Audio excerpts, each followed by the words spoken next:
Messenger call problem মানে আপনি কাউকে কল দিতে পারেন না অথবা আপনাকে কেউ কল দিতে পারে না বা এসএমএস দিলে এসএমএসও যায় না, মানে বিভিন্ন সমস্যা দেখায়। তো এই সমস্যার সমাধান কীভাবে করবেন সেটা আমি আজকের এই ভিডিওতে দেখিয়ে দেবো। তো এখানে আমি আরেকটি কথা বলবো যে আমি ইউটিউবে নতুন, যদি পারেন তাহলে অবশ্যই সাবস্ক্রাইব করে পাশে থাকার চেষ্টা করবেন, আর ভিডিওটি ভালো লাগলে অবশ্যই একটি লাইক করে দিবেন। তো অনেক সময় আছে যে আমরা যদি কাউকে যদি কোনো কল টল দিই, কলও যায় না, বা ভয়েস দিলে ভয়েসও প্রবলেম করে, ভয়েস যায় না, বা এসএমএস দিলে মানে বিভিন্ন সমস্যা থাকে মেসেঞ্জারে। তো এরকম সমস্যা হয়। তো এই সমস্যাটা আমরা সমাধান করতে যেটা করব সেটা হলো যে আপনি প্রথমত যেটা করতে হবে সেটা আপনি সবসময় গুগল প্লে স্টোরে গিয়া যেই মেসেঞ্জার আছে এটা আপনি এখানে লিখবেন। মেসেঞ্জারটা লেখার পরে আপনি যেটা করবেন, এখানে মেসেঞ্জার এটা লেখার পরে আপনি দেখবেন যে এখানে ওপেন দেখায় নাকি আপডেট দেখায়। এখানে যদি আমার মতো দেখায় তাহলে মনে করবেন যে আপনার এইখানে কিছু করতে হইব না। যদি এখানে আপডেট চায় তাহলে সবসময় আপডেট দিয়ে এখানে ওপেন দিয়ে রাখবেন, মানে মেসেঞ্জারটা সবসময় আপডেট করে রাখবেন।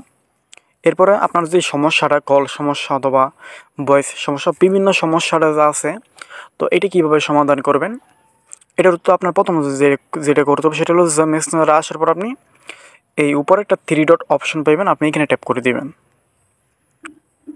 এখানে ট্যাপ করে দেওয়ার পরে এই যে উপর আপনি সেটিং নামের একটা অপশন পাইবেন, যে এইখানে আপনি এই সেটিংয়ে ট্যাপ করে দিবেন।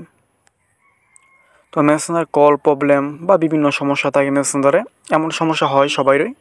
তো এই সমস্যাটা সমাধান করতে আপনার যেটা করতে হবে সেটা হলো যে এখানে আসার পরে একদম সবাই নিচের দিকে যাবেন। নিচের দিক যাওয়ার পরে আপনি এখানে একটা সেটিং দেখতে পারবেন, আপনি এই সেটিংয়ে ট্যাপ করে দিবেন। ওকে, আপনি এই সেটিংয়ে ট্যাপ করে দিবেন। এই সেটিংয়ে ট্যাপ করে দেওয়ার পর আপনি যে এখানে একটা সেটিং পাইবেন, আপনার এই সেটিংটা অফ অন কিছু করতে হইব না, মানে আপনি এখানে হাত দিবেন না, এখানে আপনি হাতই দিবেন না। এরপরে যেটা করবেন সেটা হলো যে এখানে নিচে একদম নিচে একটা লেখা দেখতে পারবেন, আপনি নিচেরটা ট্যাপ করে দিবেন। নিচেরটা ট্যাপ দেওয়ার পর আপনি এই যে এখানে দুটি অপশন পাইবেন। তো আপনি এখানে 1 নম্বরে যে একটা অপশন আছে আপনি এখানে ট্যাপ করে দিবেন। এখানে ট্যাপ করে দেওয়ার পরে এখানে একটু ওয়েট করবেন। ওয়েট করার পরে দেখবেন সেম এরকম আসবে। তো এখানে দেখাইবো যে আপনি যে এসএমএস করেন, মানে এসএমএস প্রবলেম করে নাকি ব্লক আনব্লক, মানে মেসেঞ্জার ব্লক করতে বা আনব্লক করতে প্রবলেম করে, নাকি কল প্রবলেম করে, নাকি আপনাকে মানে আপনি লাইনে থাকলে আপনাকে অফলাইন দেখায় বা অফলাইন গেলে লাইনে দেখায়, মানে এরকম একটি প্রবলেম বা বিভিন্ন প্রবলেম। ধরুন আপনার কল প্রবলেম, মানে আপনি কাউকে কল দিতে পারেন না। তো এখন যেটা করতে হবে এই যে আপনি এখানে যেটা পিক দেখতেছেন এটা হলো আমার সেটিংয়ের। তো আমি এটা কী করবো, কেটে দেবো এখান থেকে।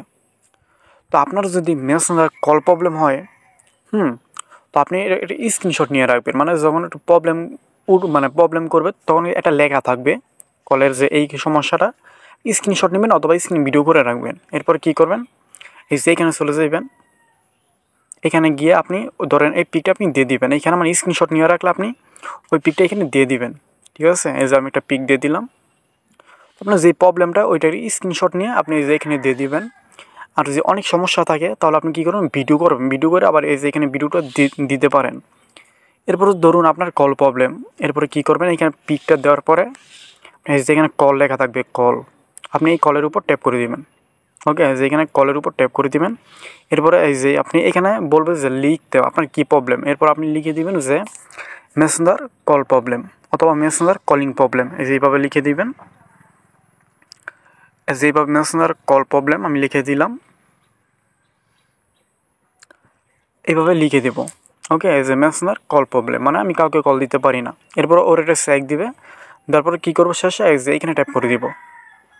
এখানে ট্যাপ করে দেওয়ার পরে এইখানে রিপোর্ট জানাইতে মানে কিছুক্ষণ অপেক্ষা করতে হবে।